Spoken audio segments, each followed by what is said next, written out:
Bonjour à tous et bon samedi. Nous sommes samedi le 11 juillet 2000, le 11 juillet 2026. J'ai reçu beaucoup d'alertes, plusieurs alertes. Alerte pour le renforcement de soldats rwandais, alerte pour la souffrance des jeunes de Goma, alerte, alerte, alerte, alerte. Pasteur, dis aux autorités, pasteur, explique ça aux autorités.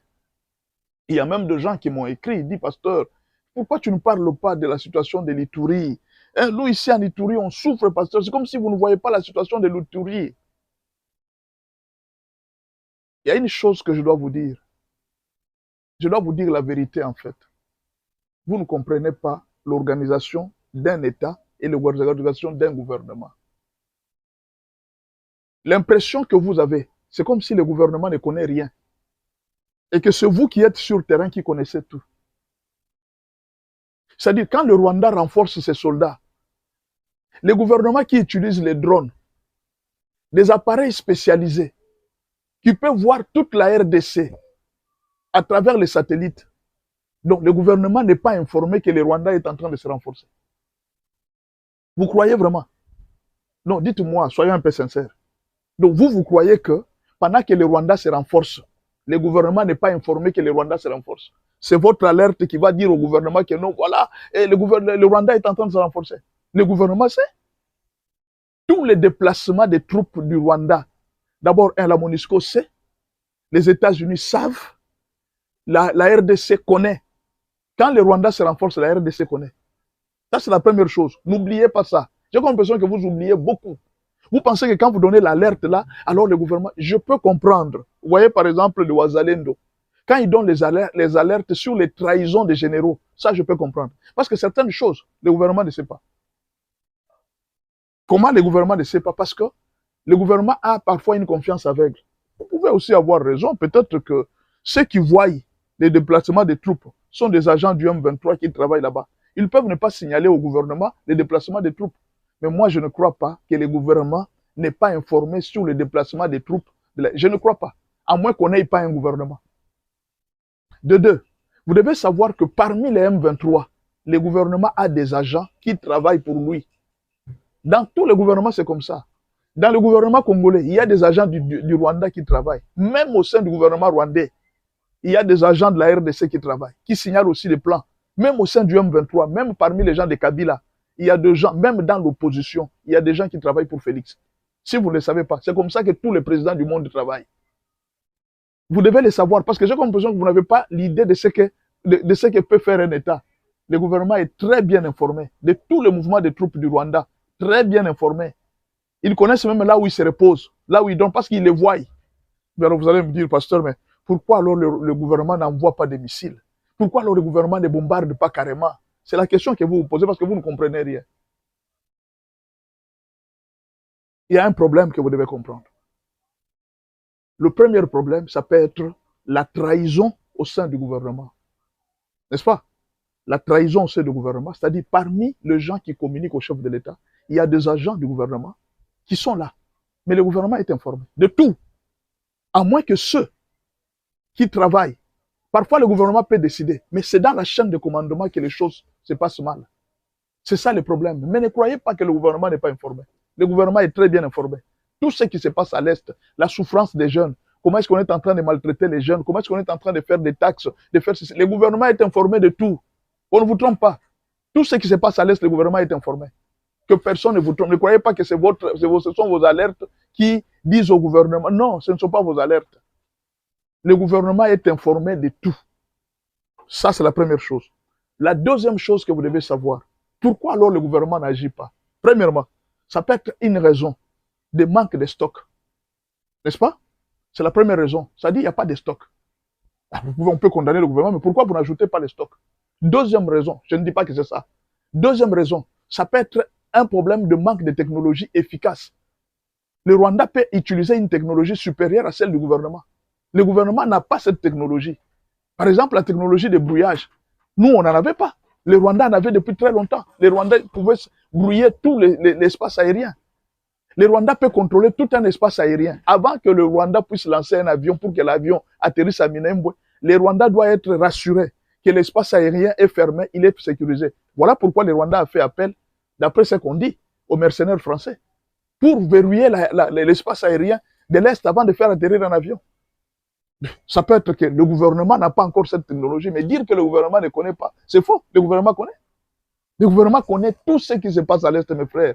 Même si on vient de tuer une personne aujourd'hui, le gouvernement est informé. Qu'on ne vous trompe pas. Donc, le gouvernement, soit, le gouvernement doit améliorer ses services de sécurité, donc ses qualités d'instruments qui doivent être plus supérieures à celles que le Rwanda a.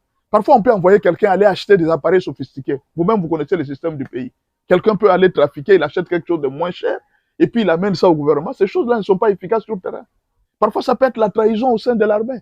On a envoyé des choses, mais ces choses-là ne sont pas arrivées là où ça devrait arriver. Ou bien on les retarde pour que les appareils ne puissent pas arriver là où ça devrait arriver. On va condamner qui? Vous allez dire non, c'est le chef de l'État, pourquoi il nomme tel, il nomme tel. Quand il va nommer tel, il va nommer tel. Vous allez dire qu'il est tribaliste, pourquoi il nomme que les Kassaïens, pourquoi il nomme que ceci. Vous êtes le premier à dire ça. Le président respecte ce que vous lui dites. Non, il faut respecter la géopolitique. Quand on respecte la géopolitique, les gens pour lesquels on respecte la géopolitique, ils trahissent.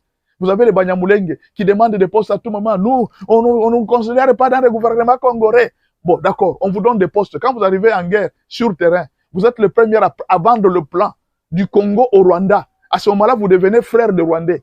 Si c'est pour les postes, vous êtes Congolais. Si c'est pour vendre le plan du Congo, vous devenez Rwandais. Maintenant, dites-moi, à qui faire confiance? Respecter la géopolitique? Instaurer la dictature? Respecter les tribus? Nommer les gens selon les tribus? Respecter, ne pas être tribaliste, ou bien chercher des gens de confiance, respecter la démocratie avec les partis politiques. Oh non, il faut nommer les groupes de Bahati, il faut nommer les groupes de Kamere, il faut nommer les groupes de Sesanga, tous ceux qui font partie de la majorité, on les nomme. Mais ces gens-là travaillent avec Kabila. Maintenant, on a respecté la démocratie. Quand vous respectez la démocratie, vous avez la trahison. Qu'est-ce qu'on va faire? Aujourd'hui, nous avons un autre groupe de gens qui sont des Katangais. Au lieu d'assumer leurs responsabilités, ils ont été les premiers à dire au monde entier que Kabila n'était pas Katangais. Ce sont les Katangais qui l'ont dit. Kabila n'était pas Katangais, Kabila n'est pas notre fils. On lui avait donné les noms. Aujourd'hui, quand on les traite de Rwandais, ils disent non, vous les Kassaïens, vous traitez tout le monde de Rwandais. Mais c'est vous qui avez dit au monde entier que Kabila était Rwandais. C'est vous les Katangais. Depuis que Kabila était au pouvoir, il a déjà traité un Kassaïen de Juda. La première personne que Kabila avait traité de Juda, c'était un Katangais, c'est Moïse Katumbi. C'est-à-dire tous les Kassaïens qui étaient avec lui. La preuve est là. Raymond Tshibanda est toujours avec Kabila. Il ne l'a jamais trahi.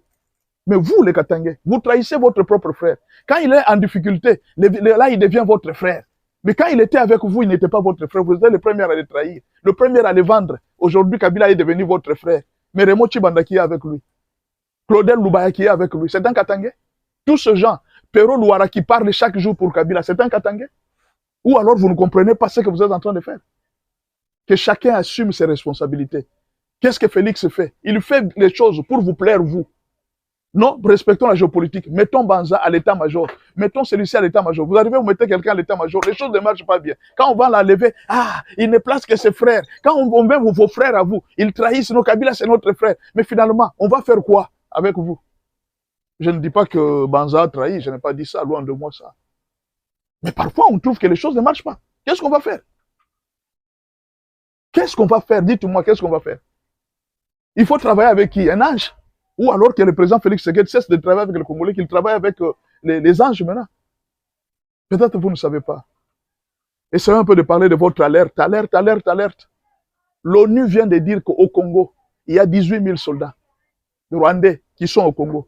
J'ajoute même, pendant même de 25 000 soldats. Vous êtes sûr que 25 000 soldats peuvent prendre les pays de 120 millions d'habitants? Vous êtes sûr?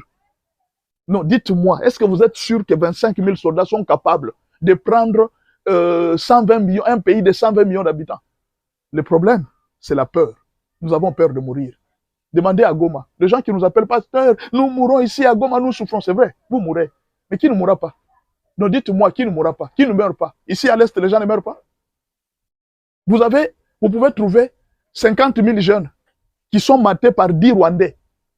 Un quartier de 50 000 jeunes, mais il n'y a que 10 Rwandais qui les dirigent.